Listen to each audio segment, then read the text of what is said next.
내일 모레가 설이어서 오늘 말씀을 복에 대해서 한번 나누고자 합니다. 자, 복된 사람은 어떤 사람일까? 어떻게 살아가야 할까? 이에서 오늘 말씀을 통해서 알고자 합니다. 여러분, 복과 은혜가 같을까요? 복과 은혜 다릅니다.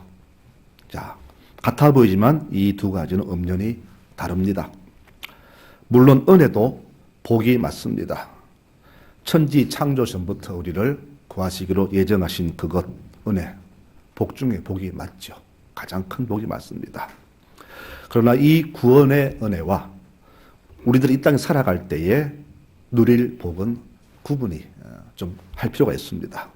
은혜는 하나님의 무조건적인 선택이었지만은 복은 우리의 노력과 수고에 따라서 주어지기 때문입니다. 오늘은 이 복을 말합니다. 내일 모레면 설날인데요. 우리 설이 되면은 주고받는 덕담이 있잖아요. 한글같습니다. 새해 복 많이 받으세요. 이렇게 복이 강조가 됩니다. 얼마나 귀한 겁니까? 복이 얼마나 중요한지 이렇게 말들을 자주 합니다. 참 복된 인생이다. 저 사람은 참 복된 사람이다. 저 사람은 복도 참 많아요. 이 말들 속에서 복이 얼마나 귀한가를 우리가 느낄 수 있습니다. 모든 복의 근원은 하나님이십니다. 그분이 주시는 거예요. 우리가 애쓴다고 받을 수 있는 게 절대 아닙니다. 그분이 주셔야만 우리가 복을 받을 수가 있습니다. 그리고 복에는 두 가지 복을 나눌 수 있는데 첫째는 육적인 복입니다. 물질의 복, 건강, 출세, 명예, 권력 이 모든 것들은 육신의 복입니다. 특히 육신의 복은 내가 노력해야만이 주어지는 그런 복들입니다. 물론 더불어 주께 주시지만은 우리가 육의 복도 욥을 보면은 하나님 주신다는 것을 우리가 알 수가 있습니다. 더불어 영적인 복은 눈에 보이지는 않지만은 사실은 육의 복보다 더 중요한 귀한 복입니다.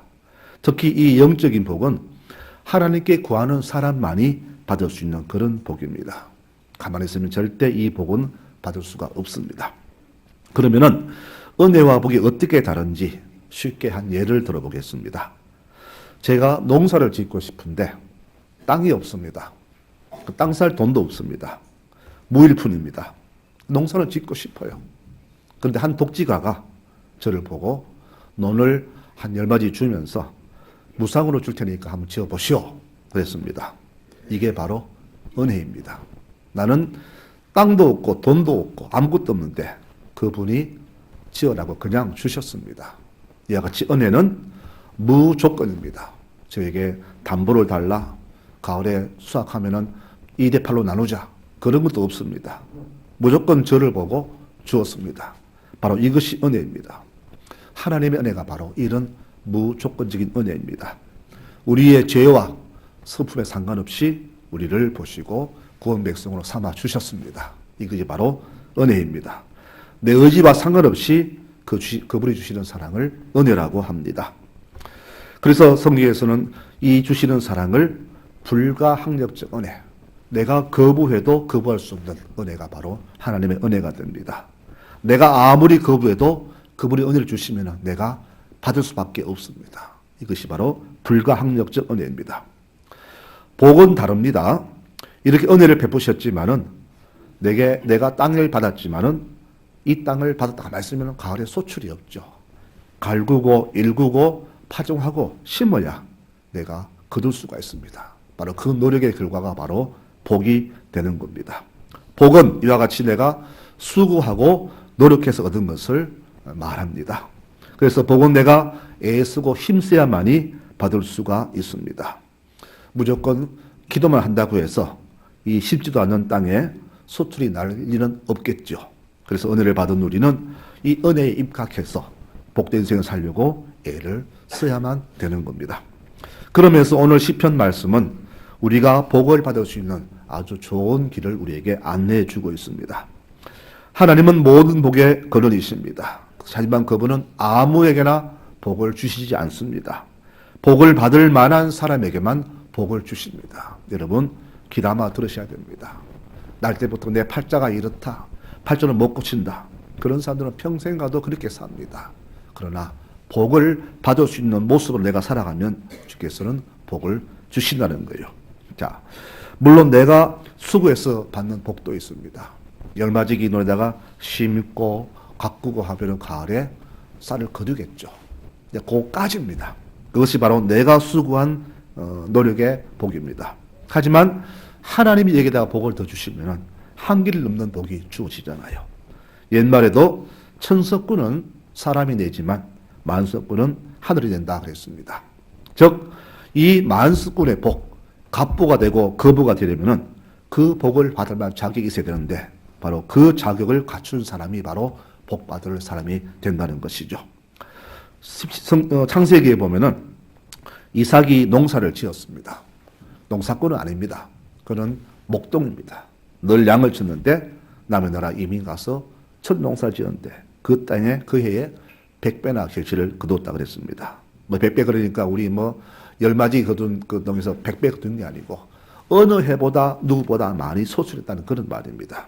그에다가 주께서 복을 주심으로 그가 거부가 되었다라고 성경은 우리에게 전합니다. 바로 이 복이 우리의 노력과 더불어서 하나님이 주신 그런 귀한 하늘의 복이 되는 겁니다. 우리는 부지런을 하면은 밥은 먹고 살 수 있습니다. 그러나 내가 갑부가 되고 재벌이 되고 세상을 움직이려면은 하늘이 둬야만 되는 겁니다. 그러면은 이 하늘이 주시는 이 복을 받으려면은 어떻게 할까? 바로 그 말씀을 오늘 드리려고 합니다. 한마디로 하나님 말씀대로 행하느냐 아니냐 여기에 복이 오느냐 안 오느냐 이렇게 결정이 됩니다.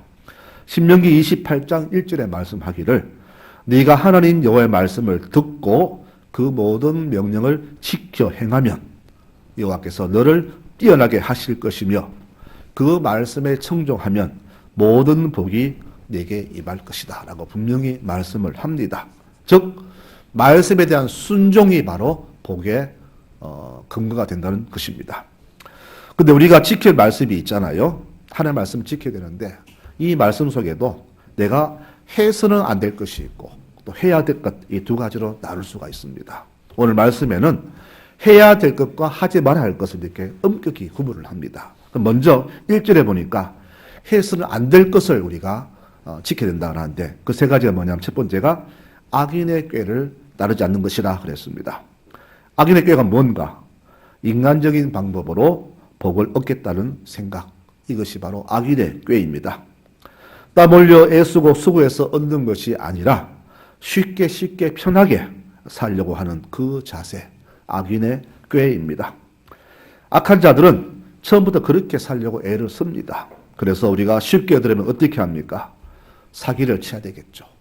남을 속여야 되겠죠. 그리고 돈을 빌렸습니다. 못 갚겠다 버티면 됩니다.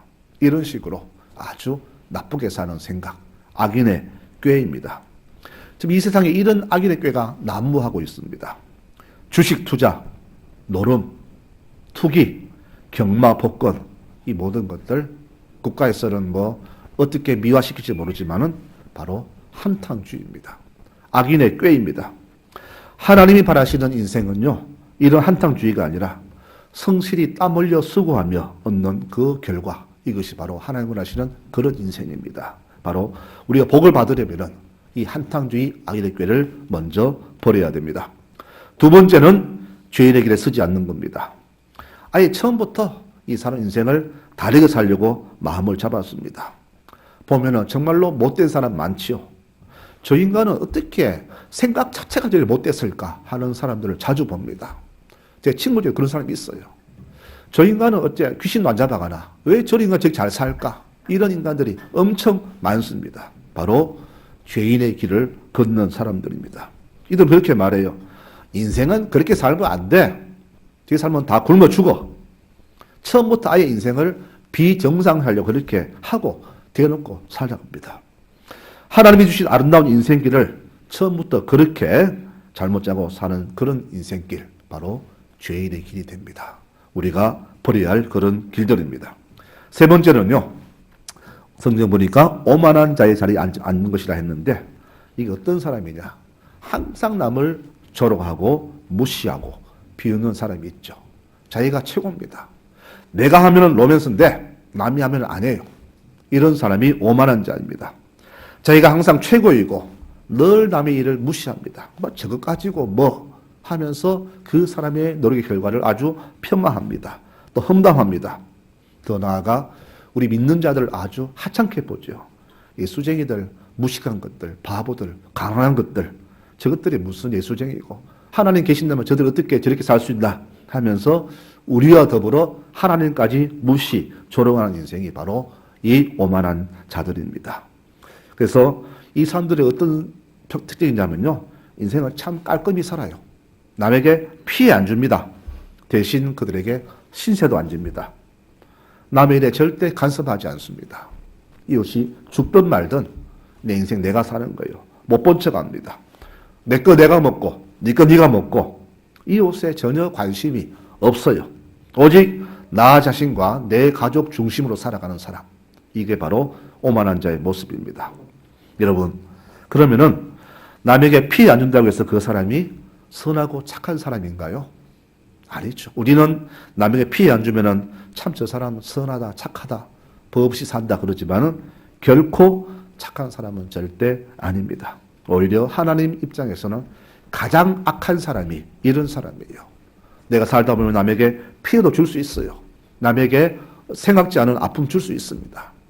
그러나 내 본인은 아니지만은 그게 할 수 있는 사람이 있어요. 그러다가 그러면서 미안해서 감사하고 같이 살아가는 이런 모습, 흠도 있고 정도 있고 또 사랑도 있는 이런 둥글둥글한 사람, 이런 사람이 좋은 사람이지 남에게 피해 안 준다 해서 절대 착한 사람은 아닙니다. 이런 사람이 우리 하나님께 가장 나쁜 사람으로 인정이 될 수밖에 없습니다.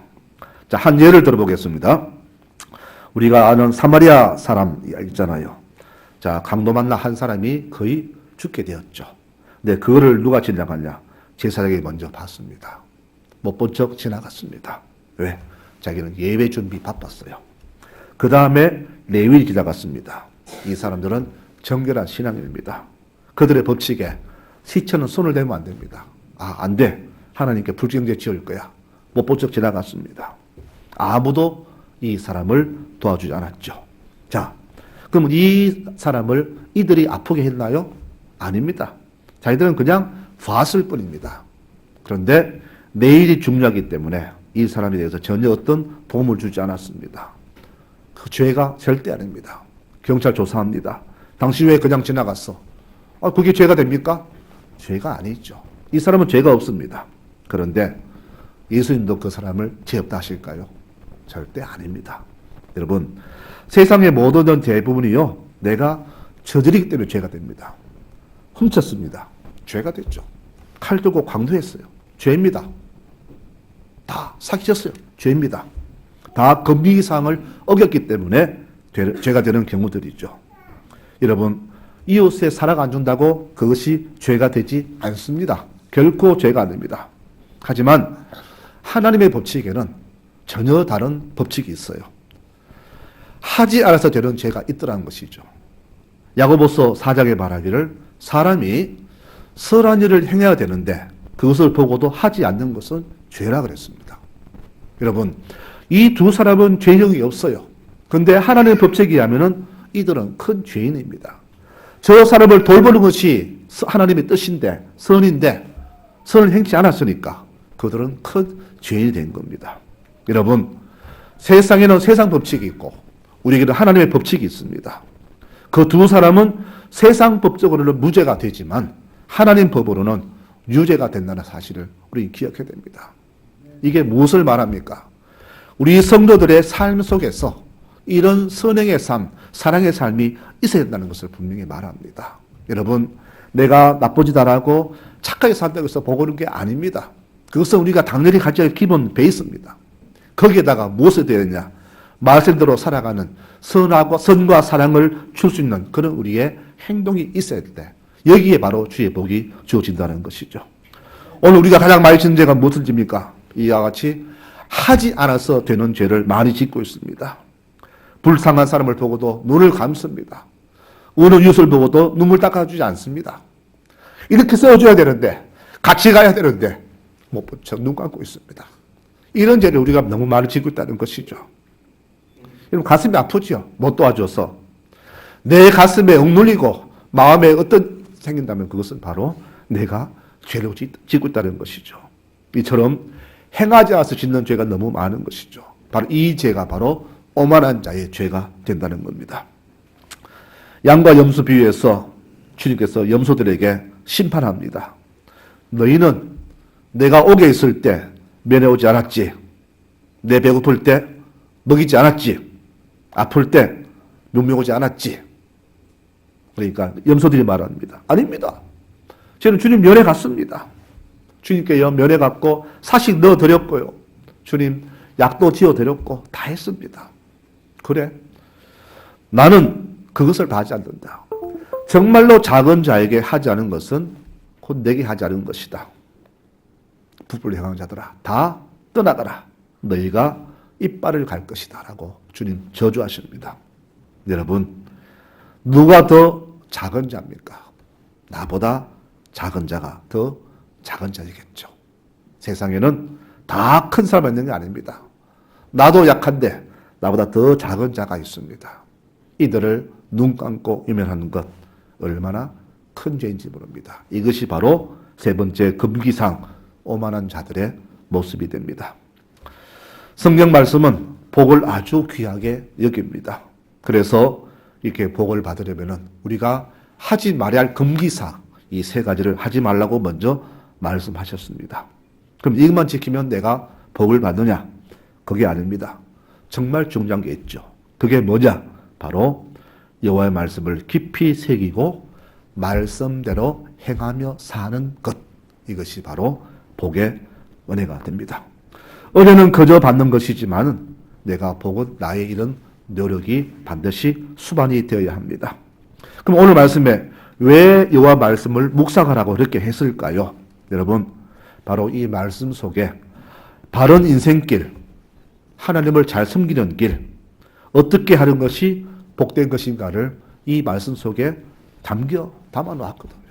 그래서 말씀을 보고 알고 뜻대로 사는 사람만이 복을 받게 되어 있는 겁니다. 그래서 우리가 말씀을 늘 보고 상고하고 묵상하라 그런 겁니다. 그래서 오늘 이 길을 한마디로 한다면 여호와를 잘 섬기며 그분의 말씀대로 사는 사람이 복이 있다라고 이렇게 성경은 말씀하는 겁니다. 성도 여러분, 착하게 산다고 복 오는 게 아닙니다. 말씀대로 행하며 살 때에 복이 옵니다. 이 땅에서 내가 육신으로 열심히 살면은 남부럽지 않게 살 수는 있을 것입니다. 그러나 그 외에 인간의 힘을 할 수 없는 그런 더 크고 놀라운 복은 절대 얻지 못합니다. 바른 인생은 물질 사는 게 아니잖아요. 내가 부자로 산다고 출세했다고 참 저 사람 인생 잘 살았다 그렇게 평가합니까? 아니잖아요. 그냥 뭐 좀 잘 사네, 돈 좀 있네 이렇게 하지 저 사람 다 바르게 살았다 말하지 않습니다. 내가 오만하게 살려고 악하게 살아도 부자로 살 수 있어요. 그게 복이 아닙니다. 주님 말씀합니다. 사람이 떡으로 사는 게 아니라는 거죠. 사람이 돈으로 사는 게 아니라 하나님 말씀으로 사는 것이 복된 인생이라고 분명히 말씀하지 않습니까? 그래서 말씀에 순종하며 사는 것이 바로 진짜 복된 인생이 되는 겁니다. 왜 성경에 나오는 믿음의 선조들은 육신의 부한과 편안함보다 고난과 핍박이 주어지는 그 말씀대로 살려고 했을까요? 이유가 한 가지입니다. 하늘의 복이 이 땅의 복보다 더 좋기 때문입니다. 여러분, 같은 음식을 먹어도요, 소고기 등심 먹는 사람과 그냥 뭐 닭고기 먹는 사람, 여러분 맛이 다르잖아요. 가격도 다르고. 이 고기 맛을 아는 사람은 닭을 먹을까요? 바로 이 등심을 먹습니다. 자, 이처럼 하늘의 복의 귀함과 중요성을 아는 사람은 이 땅의 복보다 하늘 복을 더 귀히 여깁니다. 더 추구합니다. 그래서 이 육의 복과 영의 복을 잘 아는 사람은 말씀을 귀히 여기고 말씀대로 살 수밖에 없다는 것입니다. 사람은 심은 대로 거둡니다. 교우들을 보면은 이분이 육을 심고 사는지 영을 심는지 대충 제가 판단이 됩니다. 여러분, 육을 심고 사는 사람은 그대로 뭐 잘 삽니다. 거까지입니다. 그런데 영을 심는 가정은 이분들보다 뭐 물질적으로는 더 부하지도 않지만은 대신 이 육의 복과 비교할 수 없는 크고 놀라운 복이 주어짐을 봅니다. 여러분, 하늘 주시는 이 복은요, 인간이 할 수 없는, 인간 능력 안 되는 것들을 주십니다. 내가 심으면은 심도 거두겠죠. 그게 육의 축복이라면은 하늘 주시는 하늘의 축복은 이것 말고 내가 할 수 없는 인간의 능력 이외의 것, 그런 복을 주신다는 것을 봅니다. 저는 교우들을 보면서 이런 복을 받는 교우들을 많이 봅니다. 그래서 늘 기도할 때 하나님, 우리 교우들이 육의 복을 추구하지 말고 저 하늘의 복, 영의 복을 추구하도록 도와주시라고 늘 기도합니다. 여러분, 이런 가정은요, 대대손손 복받고 후손들이 잘 됩니다. 한번 지켜보세요. 저 가정이 2대, 3대, 4대까지 어떻게 살아가나 한번 지켜보십시오. 하나님의 복은 절대 변치 않습니다. 우리는 심은 대로 거둡니다. 육을 심으면 육을 거두지만은 영을 심으면 영원한 하늘의 복을 거두는 것이 세상 법칙이거든요. 여러분, 비행기가 날기 위해서는 두 날개 균형에 맞아야 되겠죠. 그런데 이처럼 복된 인생은 이 육과 영이 조화가 된 그런 사람입니다. 근데 지금 한국 사회는 이게 삐뚤어졌어요. 육이 올라가고 영이 내려왔습니다. 그러니까 이 한국 비행기가 잘 못 납니다. 이륙도 안 되고 늘 착륙만 해 있습니다. 이게 발아야 되는데 한쪽 쏠리니까 제대로 안 됩니다. 그래서 한국 사회가 암울한 겁니다. 지금 과거보다 얼마나 사회가 어지러워졌습니까? 물질이 정신보다 더 중시되고 있으니까 온갖 범죄가 난무하고 온갖 피해름범들이 이 땅에 난무합니다. 상상 못했던 일들이 지금 이 땅에 버젓이 행해지고 있습니다. 나라와 사회 백성들이 지금 심각한 혼돈에 빠져 있습니다. 이유가 뭘까요? 육이 영을 앞섰기 때문입니다. 여러분, 이 두 가지가 잘 조화가 돼야만이 내 삶이 편한데 지금 우리는 반대가 되었습니다. 왜 그럴까요? 말씀대로 살지 않아서 그럴 겁니다. 말씀대로 살면은 바로 우리가 하나님을 귀히 여기며 살아가면은 이것이 영이 날개 올라가는데 말씀 모르니까 그저 악하게 살려고 꾀를 쓰고 오만하게 살다 보니까 육이 앞서서 이렇게 사회가 추락하게 된 겁니다. 여러분, 하나님 말씀에는 이와 같이 하면 안 되는 것과 반드시 해야 할 것을 분명히 우리에게 제시합니다. 하지 말라는 것 하지 마십시오. 악인의 꾀, 죄인의 모습으로 살지 마시고 오만하게 살지 마십시오. 한마디로 선하고 착하게 우선 살아가십시오. 그리고 두 번째, 더 중요한 것, 말씀대로 행하며 사시기 바랍니다. 하나님은 행하며 사는 겸손한 자에게 복을 주십니다. 교만한 자는 복이 없습니다. 이것을 분명히 기억하시기 바랍니다. 우리 모두가 은혜 안에 머물고 있지만은 복은 우리의 태도에 달려 있습니다. 육신의 복 중요합니다. 하지만 이 복은 때가 되면 다 사라지고 맙니다. 제가 살아온 삶의 결과를 쭉 볼 때에 정말로 육으로 살던 사람들 2대, 3대 못 넘기는 가정 숱하게 봤습니다. 그러나 그때 비록 힘들게 살았지만은 하늘에 영을 심고 눈물을 심은 가정들은 지금 얼마나 부흥되는지 모릅니다. 저는 그 가정들 지금도 수없이 보고 있습니다. 육은 때가 되면 사라지지만 영은 끝까지 이 땅에 머뭅니다. 여러분, 무엇을 잡으시렵니까? 어떤 복을 이 땅에 심으시렵니까? 말씀을 맺겠습니다. 솔로몬이 인생을 회고하면서 남긴 마지막 말이 있습니다. 헛되고 헛되며 헛되고 헛되리 모든 것이 헛되다. 다 필요 없다는 겁니다. 제일 중요한 것은 하나님을 경외하고 그 말씀대로 지키면서 사는 것이 가장 중요하고 이것이 바로 사람답게 사는 방법이다라고 전도서에서 말씀하고 있습니다. 여러분, 제 말이 아니에요. 제가 그러면은 아이고 목사님 가난해 그런 말하지 아닙니다. 다 누려본 솔로몬이 마지막 한 말이 그 말입니다. 육의 복은 잠깐이지만은 영혼의 복은 영원합니다. 여러분, 우리 이 땅의 복을 받기 위해서 부지런히 수고하잖아요. 새벽에 일어나서 별 보고 나가서 밤늦게 별 보고 들어오잖아요. 이렇게 해서 돈을 벌잖아요. 이렇게 하는 것처럼 우리 영혼의 복도 받기 위해서 부지런히 애써야 됩니다. 복은 내가 수고한 만큼 주어집니다. 앉아있으면 절대 오지 않습니다. 그래서 내가 복을 받으려면 하나님 말씀을 기뻐하면서 말씀대로 부지런히 살아갈 때 하늘의 복이 내게 내리는 겁니다. 보라, 내가 생사화복을 네 앞에 두었다 그랬습니다. 하나님은 복도 주시지만은 화도 주시는 분이고 우리를 죽이기도 하시고 살리시기도 하시는 분입니다. 우리의 주관자이십니다. 즉 내 인생 운명이 그분 손에 있다는 말입니다. 우리는 누구를 의지해야 되겠습니까? 때가 되면 죽고 사라지는 인간의 권력을 의지해야 됩니까? 아니잖아요. 영원히 존재하시며 우리 생사를 주관하신 하나님께 내 인생을 맡기는 것이 올바른 지혜가 아니겠습니까? 여러분 이분께 맡기고 그분 말씀 살아가시는 믿음의 교우들이 되시기를 바랍니다. 이것이 바로 복된 인생입니다. 말씀 맺으면서 그러면 우리가 이렇게 복을 받으면 그 영혼의 복은 어떤 형태로 주어지는가?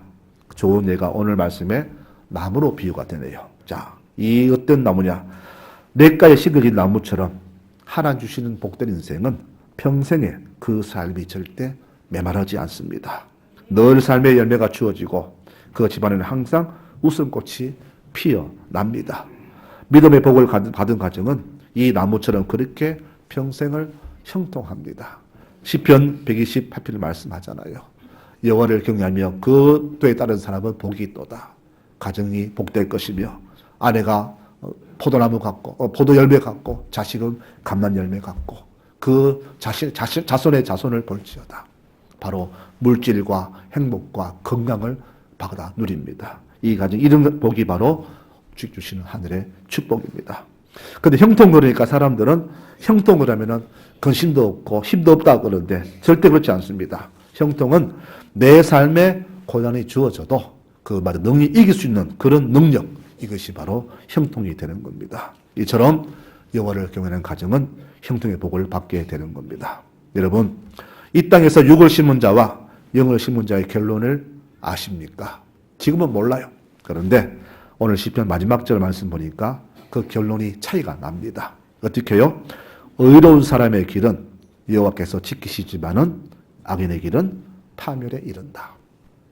여러분, 지금은 차이가 없습니다. 그런데 마지막 때는 너무 엄청난 차이가 주어집니다. 믿음으로 사는 게 결코 쉽지는 않겠지만은 여러분, 믿음으로 끝까지 사는 과정에 그 영혼에 하나님께서는 복을 주십니다. 그 복을 우리는 받아 누려야 됩니다. 부자는 아닐지라도 꾸지 않으며 지금 날이 갈수록 더 후대로 이어질수록 더 결실맺는 그런 귀한 가정들이 주의 품 안에서 날마다 자라나게 될 것입니다. 사랑하는 성도 여러분, 당장 손에 잡힐 수 있는 그런 복을 추구하지 마십시오. 모두가 추구하는 육신의 복은 우리 영혼이 잘 되면 저절로 주어지는 그런 것들입니다. 사랑하는 자여, 내 영혼이 잘 되면은 네 육도 잘 된다라고 분명히 요한 3세에 말씀을 하잖아요.